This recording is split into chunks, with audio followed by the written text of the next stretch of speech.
Hi കുട്ടീസ്, ഒരു കഥ കേട്ടിട്ട് ഒരുപാട് നാളായില്ലേ? നമുക്കിന്നൊരു പുതിയ കഥ കേട്ടാലോ? ഇന്നത്തെ കഥയുടെ പേരാണ് അമ്മുക്കുട്ടിയും നീലപക്ഷിയും. ഒരിടത്ത് ഒരു കുഞ്ഞു ഗ്രാമത്തിൽ അമ്മുക്കുട്ടി എന്ന് പേരുള്ള ഒരു സുന്ദരി കുട്ടിയുണ്ടായിരുന്നു. അവൾ ഒരു വലിയ വീട്ടിലായിരുന്നു താമസിച്ചിരുന്നത്. ഒരു ദിവസം രാവിലെ എഴുന്നേറ്റ് അവൾ മുറ്റത്തേക്കൊന്ന് നടക്കാൻ ഇറങ്ങി.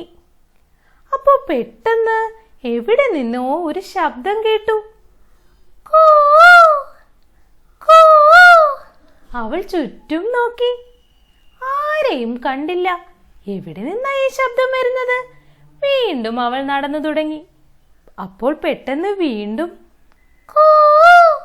പതിയെ പതിയെ അവൾ ചുറ്റും കണ്ണോടിച്ചു.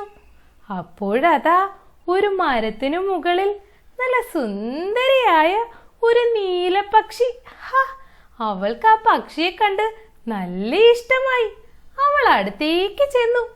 എന്നിട്ട് ചോദിച്ചു, നീ എവിടെ നിന്നാ വരുന്നത്?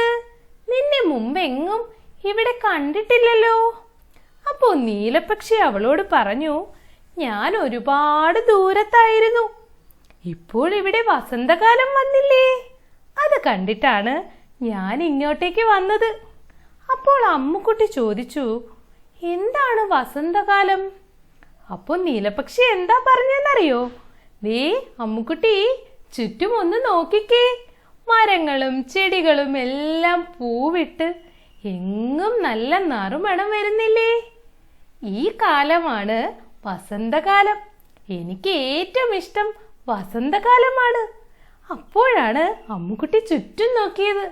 ആഹാ, എങ്ങും പല നിറത്തിലുള്ള പൂക്കൾ, ചെടികളെല്ലാം പൂക്കൾ കൊണ്ട് നിറഞ്ഞിരിക്കുന്നു. എന്തു ഭംഗിയാ!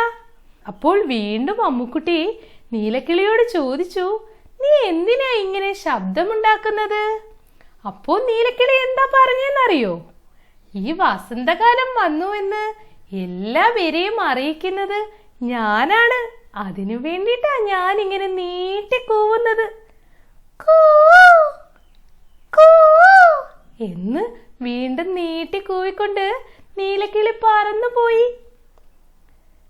ഈ കഥ നിങ്ങൾക്ക് ഇഷ്ടമായോ? ഇനി മുതൽ നിങ്ങളും മുറ്റത്തേക്ക് ഇറങ്ങി ചുറ്റുമെല്ലാം നോക്കണം. ഇതുപോലെ പല നിറത്തിലുള്ള കിളികളെ നിങ്ങൾക്ക് കാണാൻ സാധിക്കും. എന്തു ഭംഗിയാണെന്നോ! നന്നായി പാടുന്ന കിളികളും ഉണ്ടാകും. അവർക്ക് വേണ്ടി ഒരു കുഞ്ഞു മൺപാത്രത്തിൽ കുറച്ച് വെള്ളം കൂടി മുറ്റത്ത് വെക്കണം. അപ്പോൾ നിങ്ങളുടെ വീട്ടിൽ അവരെല്ലാം വന്ന് ആ വെള്ളം കുടിക്കും. അവർക്കെല്ലാം സന്തോഷമാകും. നമുക്കും അത് കാണുമ്പോൾ സന്തോഷമാവില്ലേ? അപ്പോൾ ഇനി നാളെ പുതിയൊരു കഥയുമായി നമുക്ക് കാണാം. ബൈ കുട്ടീസ്.